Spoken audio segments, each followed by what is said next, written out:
Versus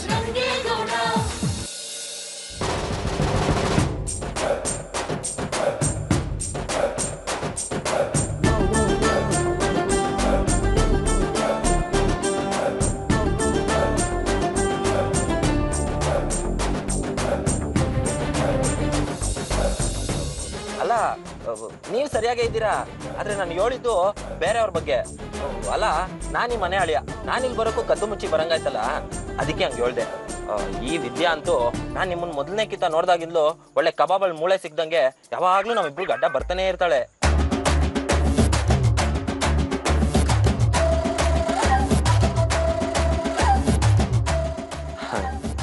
ಆ Parameshi uncle ವಯಸ್ಸಾಗದೆ ಹೊರತು ಒಂದ್ ಇಂಕ್ರನೂ ಬುದ್ಧಿ ಇಲ್ಲ.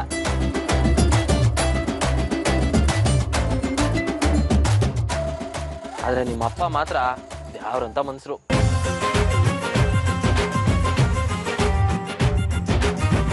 ಆದ್ರೆ ಏನ್ ಮಾಡಿರಿ, ನಾವೆಲ್ಲರೂ ಊಟಕ್ಕೆ ಕುಂತಾಗ ನನ್ನನ್ನೇನೋ ನಿಮ್ ಪಕ್ಕ ಕುಂತ್ಕೊಳಕ್ ಬಿಟ್ರು. ಆದ್ರೆ ಅವರು ಬಂದ್ ನನ್ ಪಕ್ಕ ಕುಂತ್ಕೊಂಡು ನಿಮ್ ಜೊತೆ ಮಾತಾಡದೇ ಇರಂಗ್ ಮಾಡಿ ಸುಮ್ಕೆ ಎಲ್ಲ ಹಾಳು ಮಾಡ್ಬಿಟ್ರು. ಇನ್ ನಿಮ್ ತಾಯಿಯವರು ಪಾಪ, ಅವ್ರನ್ನ ನೋಡಿದ್ರೆ ಅಯ್ಯೋ ಅನಿಸ್ತದೆ. ಹಲೋ, ಹಾಗೇನಾದ್ರೂ ಅನ್ಕೊಂಡ್ಬಿಟ್ಟಿರಾ? ಅವ್ರ ಬಗ್ಗೆ ಹೇಳ್ತಾ ಹೋದ್ರೆ ದಿನ ಸಾಕಾಗಲ್ಲ. ಮನೇಲಿ ಎಲ್ಲದಕ್ಕೂ ಬ್ಲಾಕ್ ಮೇಲ್ ಮಾಡಿ ಮಾಡಿ ನಾನ್ ಹೈಯರ್ ಎಜುಕೇಶನ್ ಫಾರಿನ್ ಹೋಗ್ದಿರೋ ಹಾಗೆ ಮಾಡ್ಬಿಟ್ರು. ಮುಂದಿನ ಜನರಲ್ಲಿ ನಾನು ಅವ್ರಿಗೆ ಅಮ್ಮ ಆಗಿ ಯಾವ್ದಾದ್ರು ಕಾಡಲ್ಲಿರೋ ಹುಡುಗನ್ ಕೊಟ್ಟು ಮದ್ವೆ ಮಾಡ್ಬಿಡ್ತೀನಿ. ಪಾಪ ಅವ್ರನ್ನ ಯಾಕಂತೀರಿ? ಅವ್ರಂಗ್ ಮಾಡಿದಕ್ಕೆ ತಾನೆ ನಿಮಗ್ ನನ್ನಂತ ಒಳ್ಳೆ ಗಂಡ ಸಿಕ್ಕಿದ್ದು. ನೋಡಿ, ನಾನು ಯಾರನ್ನ ಬೇಕಾದ್ರೂ ಸಹಿಸ್ಕೊಂಡ್ಬಿಡ್ತೀನಿ. ಆದ್ರೆ ಆ ಪಾತ್ರೆ ಪಾಲಿಸ್ ಪರಿಮಳ ಮಾತ್ರ ಸ್ಯಾನೆ ಪೋಸ್ ಕೊಡ್ತಾಳೆ. ಮಾಡೋ ಅಡ್ಗೆ ಸರಿಯಾಗಿ ಮಾಡ್ದೆ ಹೋದ್ರು ಮಾತ್ಗೇನ್ ಕಮ್ಮಿ ಇಲ್ಲ. ಅಯ್ಯೋ ಬಿಡಿ, ಸುಮ್ನೆ ಯಾಕೆ ಅವ್ರ ಬಗ್ಗೆ ಎಲ್ಲ ಈ ಟೈಮಲ್ಲಿ ಮಾತಾಡ್ತೀರಾ? ಏನ್ ಮಾತಾಡಿದ್ರು ವೇಸ್ಟ್. ನೀವ್ ಹೇಳೋದು ಸರಿ ಬಿಡಿ. ಸುಮ್ಕೆ ಅವ್ರ ಕುಟ ಎಲ್ಲ ಯಾಕೆ ಮಾತಾಡ್ ಟೇ ಮಾಡೋದು ಅಂತ ಮಾಡಿ ಮ್ಯಾಕ್ ಬನ್ನಿ ಅಂತ ನಾನೇ ಚೀಟಿ ಬರ್ದಷ್ಟೇ.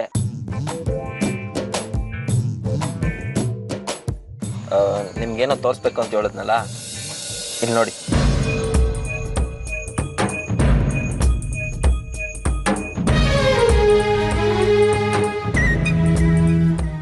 ಅಯ್ಯಪ್ಪ,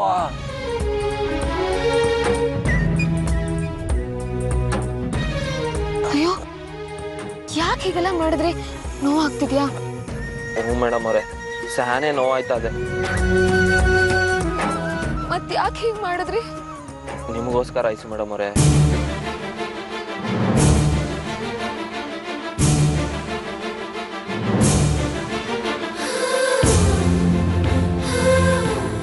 ನೀವ್ ನನ್ನ ಎಷ್ಟು ಪ್ರೀತಿ ಮಾಡ್ತೀರಾ ಅಂತ ನನಗ್ ಚೆನ್ನಾಗ್ ಗೊತ್ತು.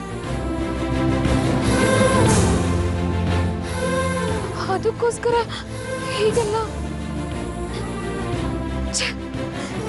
ಎಲ್ಲ ನನ್ನಿಂದನೇ ಆಗಿದ್ದು.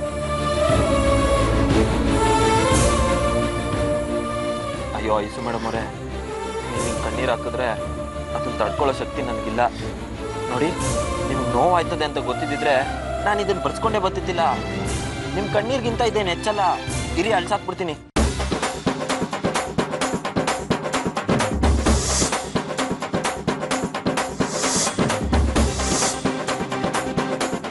ನೋಡಿ, ಒಂಟೆ ಹೋಯ್ತು.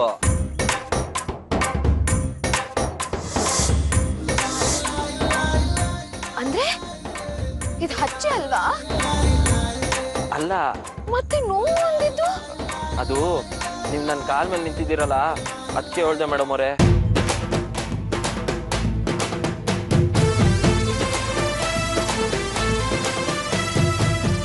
ನನ್ನೇ ಚೀಟ್ ಮಾಡ್ತೀರಾ? ಚೀಟು?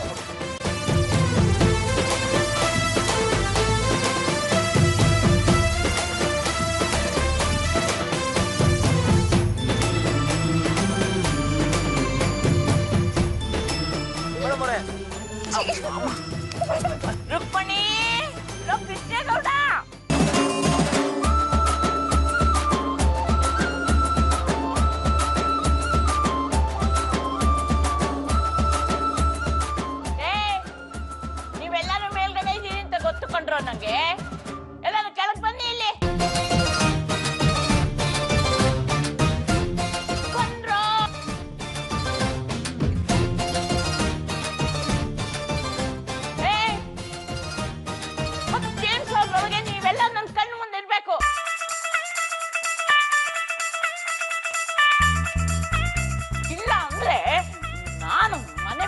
ಹೋಗ್ತೀನಿ.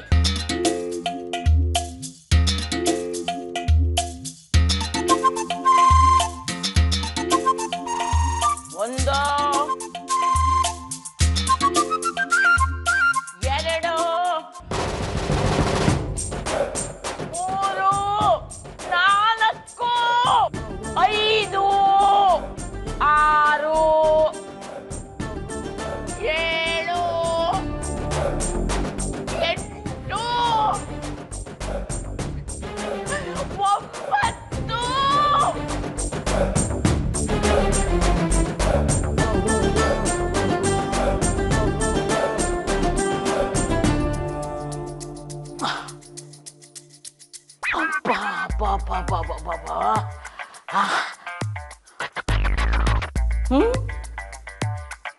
ಅಲ್ಲ, ಇಷ್ಟು ಹೇಳಿದ್ರು ಒಬ್ರು ಬಂದಿಲ್ವಲ್ಲ.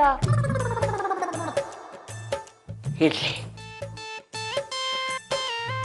ಈ ಗೇಮಲ್ಲಿ ಇನ್ನು ಒಂದೇ ಒಂದು ಟೆಸ್ಟ್ ಇಡ್ತೀನಿ.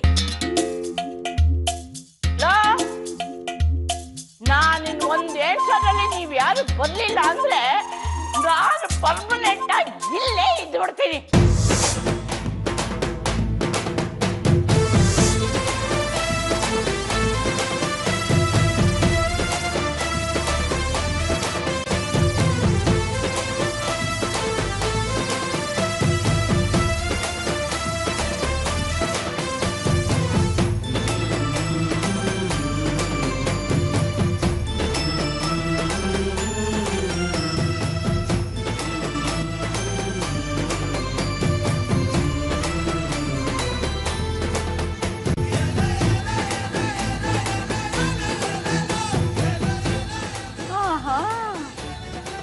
ನಾನು ಹೋಗ್ತೀನಿ ಅಂತಂದಾಗ ಯಾರೂ ಬರ್ಲಿಲ್ಲ.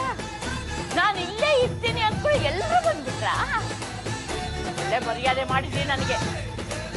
ಸರಿ, ಎಲ್ಲ ಮೇಲ್ಗಡೆ ಏನ್ ಮಾಡ್ತಿದ್ರಿ? ಇವ್ರು ಏನು ಮಾಡ್ತಿದ್ರು ಅಂತ ನೋಡೋದಕ್ಕೆ ಬಂದ್ವಿ.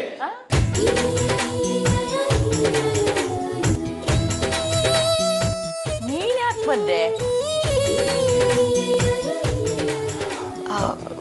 ಅಜ್ಜಿ, ಅದು ನಾನು ಕೇಳ್ತಿರೋದು ನಿನ್ನ ಗಂಡನ್ನ. ನೀನ್ ಯಾಕೆ ಬಂದೆ? ಅದು ಐಸು ಮೇಡಮ್ ಅವ್ರು ಫೋನ್ ಮಾಡಿ ಬನ್ನಿ ಅಂತ ಹೇಳಿದ್ರು, ಅದಕ್ಕೆ ಬಂದೆ.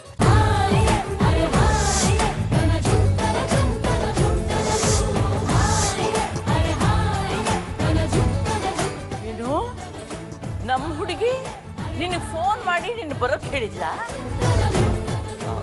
ಹ್ಞೂ, ಅವರೇ ಬರಕ್ಕೆ ಹೇಳಿದ್ದು. ಬೇಕಾದ್ರೆ ಐಸು ಮೇಡಮ್ ಅವ್ರನ್ನ ಕೇಳಿ. ಅವನ್ ಹೇಳ್ತಿರೋದು ನಿಜಾನಾ? ಯಾಕೆ ಬರೋಕ್ ಹೇಳ್ದೆ?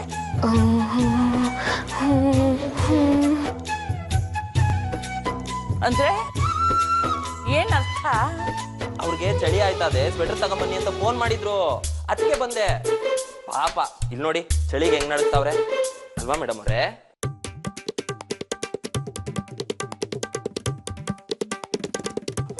ನೋಡಿ ಏಟೊಂದ್ ಚಳಿ ಆಯ್ತದೆ, ಅದಕ್ಕೆ ಹೆಂಗ್ ನಡುತ್ತಾವ್ರೆ.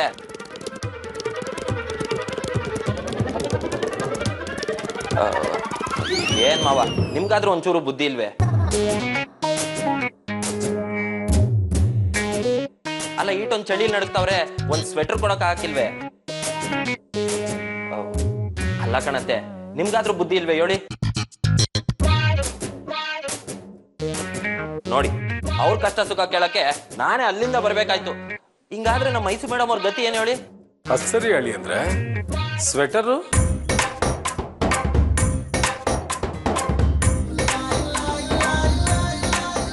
ಸ್ವೆಟ್ರು ಅದು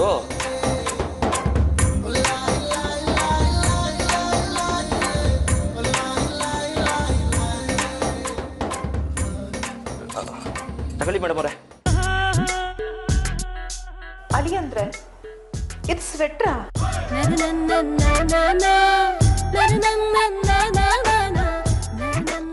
ಅಲ್ಲ, ಅದು ಅವ್ರು ಚಳಿ ಆಯ್ತದೆ ಅಂದ್ರು, ಅದಕ್ಕೆ ಇದು ತಗೊಂಬಂದೆ.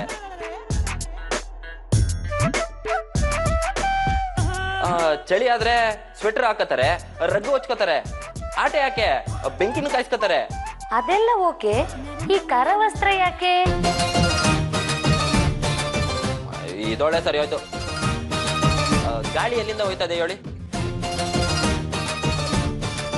ಕಿವಿಯಿಂದ ಅಲ್ವೇ? ಕಿವಿನೇ ಮುಚ್ಕೊಳ್ಳಂಗ್ ಕಟ್ಬಿಟ್ರೆ ಅವಾಗ ಕಿವಿಯೊಳಗೆ ಗಾಳಿನೂ ಆಗಕ್ಕಿಲ್ಲ, ಅವ್ರಿಗೆ ಚಳಿನೂ ಆಗಕ್ಕಿಲ್ಲ. ತಗೊಳ್ಳಿ ಎಸಿ ಮೇಡಮ್ ಅವ್ರೆ. ಅಲ್ಲ, ಹೆಂಡ್ರನ್ನ ಅಟ್ಟಿಗೆ ಬಿಟ್ಟೋದ್ರೆ ಸಂದಾಗ ನೋಡ್ಕೊಬೇಕು ಅನ್ನೋದು ಗೊತ್ತಾಗಕ್ಕಿಲ್ವೇ? ಒಂದ್ ಖರ್ಚಿಪ್ ಕೊಡಕ್ಕೆ ನಾನೇ ಮಂಡ್ಯದಿಂದ ಬರ್ಬೇಕೆ? ಚೇಚೆ, ನಾನ್ ಅಲ್ಲಿಂದ ಬಂದಿರೋ ದುಡ್ನಾಗೆ ಇಲ್ಲಿ 50 ಖರ್ಚಿಪ್ ತಗೋಬೋದಿತ್ತು. ಆದ್ರೂ ನಾನೇ ಯಾಕೆ ಬಂದೆ ಹೇಳಿ? ನನ್ಗೆ ನನ್ನ ಹೆಂಡ್ರ ಆರೋಗ್ಯ ಮುಖ್ಯ. ತಗೊಳ್ಳಿ ಮೇಡಮ್ ಅವ್ರೆ.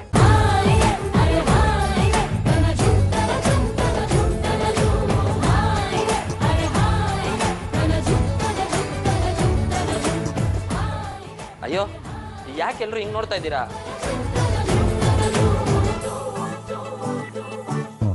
ಓ, ಖರ್ಚಿಪ್ ಕೊಟ್ಟೆ ಅಂತನಾ? ನಿಮ್ ಕೈಲಿ ಅದು ಕೊಡಕ್ಕಾಗ್ನಿಲ್ವಲ್ಲ ಹೇಳಿ? ಅದಕ್ಕೂ ನಾನೇ ಬರ್ಬೇಕು. ಏನಪ್ಪ, ಹುಡ್ಗಾಗಿಂದ ನೀನೇ ಅವಳನ್ನ? ನೋಡಿ ಅಜ್ಜಿ, ನೀವ್ ಇವಾಗ ಸುಮ್ಕೆ ಏನೇನೋ ಹೇಳ್ಬೇಡಿ. ನಾನು ಇವಾಗ ಯಾಕೆ ಬಂದೆ ಅಂದ್ರೆ, ಐಸು ಮೇಡಮ್ ಅವ್ರನ್ನ ಸಂದಾಗ ನೋಡ್ಕೊಳ್ಳಿ ಅಂತ ನಿಮ್ಗೆ ಹೇಳ್ಬಿಟ್ಟು ಹೋಗೋಣ ಅಂತ ಬಂದೆ.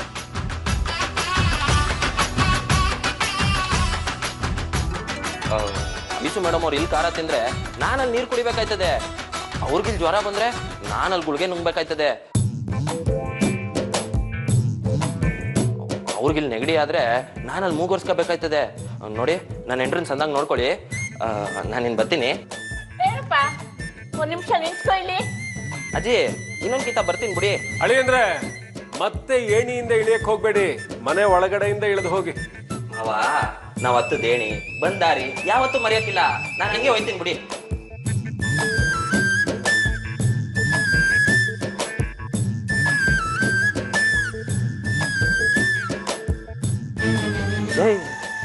ಇವ್ರೆಲ್ಲಿಗೆ ಹೋದ್ರು? ಅಯ್ಯೋ, ಇವಾಗ ಹೆಂಗಪ್ಪ ಕೆಳಕಿಳಿಲಿ? ಅಲ್ಲಿ ಬೇರೆ ಬೇಜಾನ್ ಕೊಚ್ಕೊಂಡ್ ಬಂದ್ಬಿಟ್ಟಿದೀನಿ. ಬೇರೆ ದಾರಿನೇ ಇಲ್ಲ, ಹಂಗೆ ಹೋಗ್ಬೇಕೀಗ.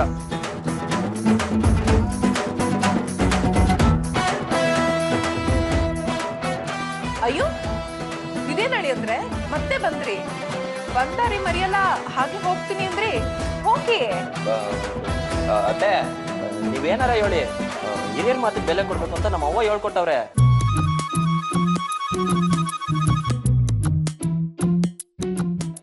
ಪಾಪ ಮಾವ ಅಷ್ಟು ಬೇಡ್ಕೊಂಡವ್ರೆ.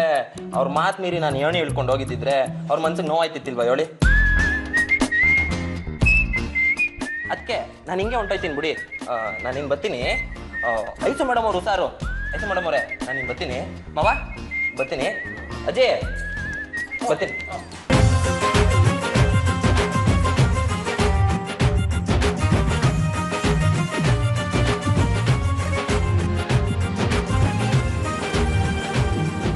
ಅಯ್ಯೋ, ನನಗೂ ಇದಕ್ಕೂ ಸಂಬಂಧ ಇಲ್ಲಪ್ಪ.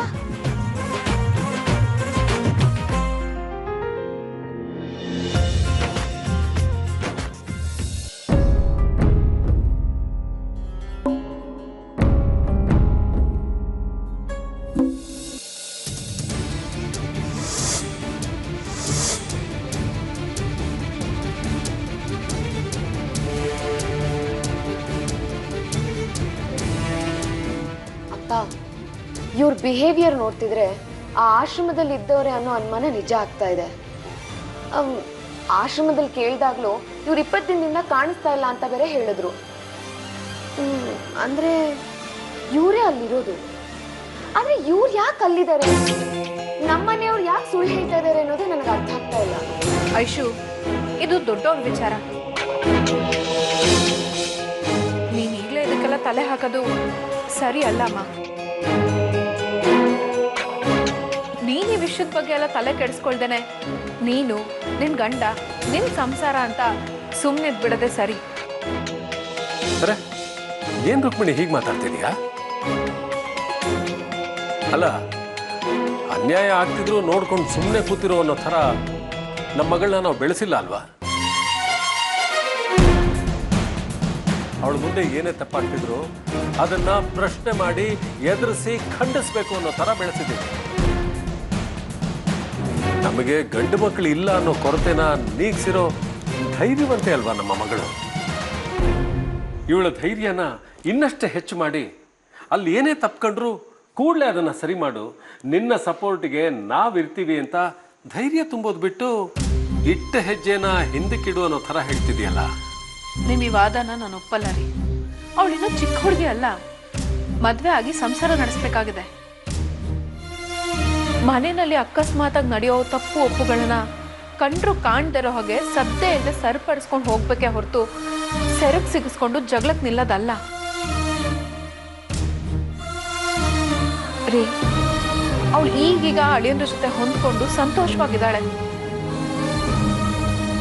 ಬೇಡದಿರೋ ಕೆಲ್ಸಕ್ಕೆ ಕೈ ಹಾಕಿ ಎಲ್ಲಿ ಅವಳು ಸಂತೋಷ ಹಾಳು ಮಾಡ್ಕೊಂಡ್ಬಿಡ್ತಾಳೋ ಅನ್ನೋ ಭಯ ರೀ. ನಿನ್ನ ಆತಂಕ ನನಗೆ ಅರ್ಥ ಆಗುತ್ತೆ ರುಕ್ಮಿಣಿ. ಆದ್ರೆ 10 ಹಳ್ಳಿನೇ ಆಳೋ ರಂಗೇಗೌಡ್ರೆ ಇವಳು ಪರವಾಗಿ ನಿಂತಿರೋವಾಗ ಒಳ್ಳೆ ಕೆಲಸ ಮಾಡೋದಕ್ಕೆ ಇವಳಾಗಿ ಭಯ ಪಡಬೇಕು ಹೇಳು? ನೋಡು, ನಮ್ಮ ಮಗಳು ಇಂಥ ಕೆಲಸ ಮಾಡೋದಕ್ಕೆ ಕೈ ಹಾಕಿದಾಳೆ ಅಂದಮೇಲೆ ಭಯ ಪಡಬೇಕಾಗಿರೋರು ತಪ್ಪು ಮಾಡಿರೋರೇ ಹೊರತು ನಾವಲ್ಲ. ನೋಡು ಮಗಳೇ, ನಾನಂತೂ ನಿನಗೆ ಸಪೋರ್ಟ್ ಮಾಡ್ತೀನಿ. ನೀನು ಅನ್ಕೊಂಡಿರೋದನ್ನ ನಿರ್ಭಯವಾಗಿ ಮಾಡು. ನಿನ್ನ ನೆರಳಿಗೂ ತೊಂದರೆ ಆಗದೆ ಇರೋ ಹಾಗೆ ನೋಡ್ಕೋತಾರೆ ನಮ್ಮ ಅಳಿಯಂದ್ರು ಅನ್ನೋ ನಂಬಿಕೆ ನನಗಿದೆ. ನಿನ್ ಬಗ್ಗೆ ನನಗೆ ಚೆನ್ನಾಗಿ ಗೊತ್ತಿದೆ ಐಶು. ಆದ್ರೂ ಹೆತ್ತ ಕರುಳಿನ ಆತಂಕ ಇರುತ್ತೆ ಅಲ್ವಾ? ಥ್ಯಾಂಕ್ಸ್ ಮಾ. ನಾನು ಇಲ್ಲಿದ್ದು ಮಾಡ್ಬೇಕಾಗಿರೋದು ಏನೂ ಇಲ್ಲ, ಆದ್ರೆ ಅಲ್ಲಿ ಹೋಗಿ ಮಾಡ್ಬೇಕಾಗಿರೋ ಕೆಲಸ ತುಂಬಾ ಇದೆ. ನಾನು ಅಲ್ಲಿಗೆ ಹೋಗ್ಲೇಬೇಕು.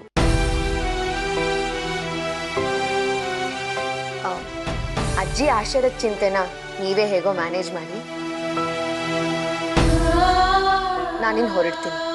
ನನಗೆ ಆಶೀರ್ವಾದ ಮಾಡಿ. ಒಳ್ಳೆದಮ್ಮ, ಒಳ್ಳೆದಾಗಲಿ ಅಮ್ಮ.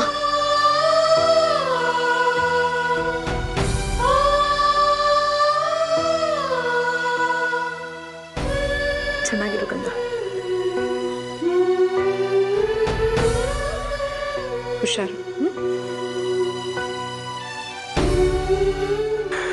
God bless you, my child.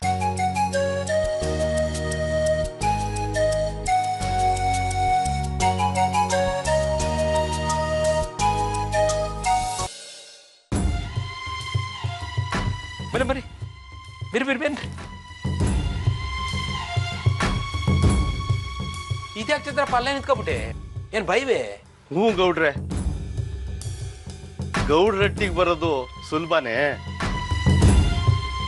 ಅದು ಸಂಬಂಧ ಬೆಳೆಸ್ಬೇಕು ಅಂದ್ರೆ ಭಯ ಪಡ್ದೇ ಇರಕ್ಕಾತದ?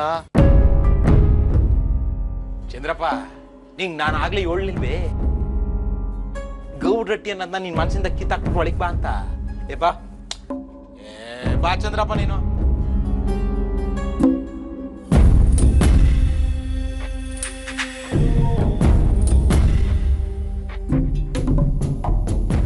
ಯಾರ್ ನೀವು? ಯಾಕೆ ಬಂದಿರೋದು? ನಾನ್ ಚಂದ್ರಪ್ಪ, ಇವಳು ನನ್ನ ಹೆಂಡ್ರು ಶಿವವ್ವ, ಇವಳು ನನ್ನ ಮಗಳು ಗೌರಿ. ನಾವು ಗೌಡ್ರಟ್ಟಿ ಅಂದ್ಮೇಲೆ 100 ಜನ ಬರ್ತಾ ಇರ್ತಾರೆ, ಹೋಯ್ತಾ ಇರ್ತಾರೆ. ಬರೋರೋಗನೆಲ್ಲ ಯಾಕೆ ಏನು ಅಂತ ಕೇಳ್ಕೊಂಡು ಕೂತ್ಕೊಂಡು ನೆಮ್ಮದಿಯಾಗಿ ಕಾಲ್ ಮಾಡ್ಕೊಂಡಿರಿ. ಇವರು ನಂಗೆ ಬೇಕಾದವರು. ಚಂದ್ರಪ್ಪ, ಮುದುಕಿ ವಯಸ್ಸಾಗದೆ ವಟ ವಟ ಅಂತಲೇ ಇರ್ತದೆ, ನೀನ್ ತಲೆ ಕೆಡ್ಸ್ಕೊಬೇಡ. ಬಾ ಅಲ್ಲೋಗಿ ಮಾತಾಡವ. ಬರ್ರಿ. ಯಾರು ಇವರು? ಯಾಕೆ ಹೆಣ್ಮಗಳನ್ನ ಕರ್ಕೊಂಬಂದಿರೋದು?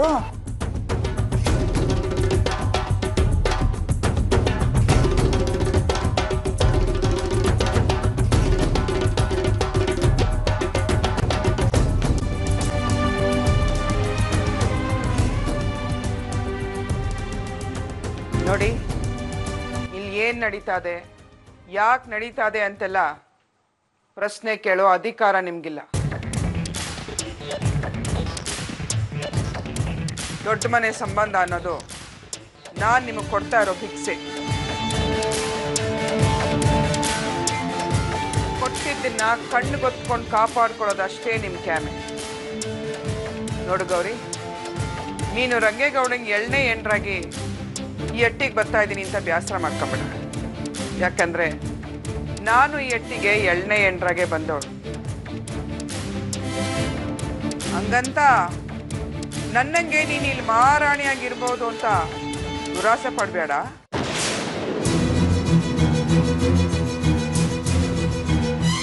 ನಿನಗಿಂತಲೂ ಮೊದಲು ರಂಗೇಗೌಡ ಎಂಡ್ರಾಗಿ ಬಂದವಳು. ನನ್ನೇ ಮೀರಿ ಬೆಳೆಯೋ ಆಸೆ ಇಟ್ಕೊಂಡವಳೇನೋ ಅನ್ನೋ ಸಣ್ಣ ಅನುಮಾನ ಬಂತು.